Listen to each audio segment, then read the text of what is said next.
వ్యాపారస్తులు ఎంత కొంటారయ్యా మీ దగ్గర వీళ్ళు? ఇది కూడా మద్దతు ధరలు ఎక్కడ జరుగుతున్నాయి, మార్కెట్ అయినా వీళ్ళైనా అధికార పార్టీ అనుకూలు రైతుల దగ్గర తీసుకుంటారు. మిగతా వాళ్ళది అట్లా అంతే కదా, అదే కదా రాజకీయం నడిచేది.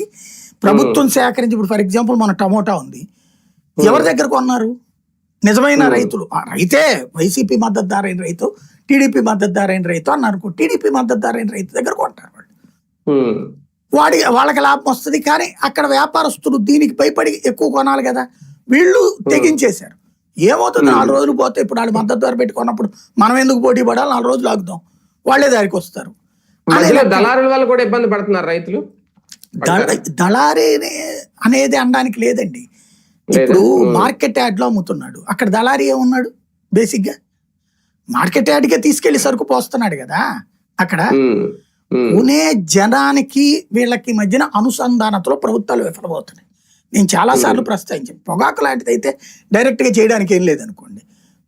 మామూలుగా పాత రోజుల్లో అయితే పల్లెటూళ్ళల్లో చుట్టలు కట్టుకునేవాళ్ళు, వాళ్ళు షాపులో కట్టించేవాళ్ళు, మన కిల్లి కట్టించినట్టు. అట్లాంటి అప్పుడు రోజులు వేరు.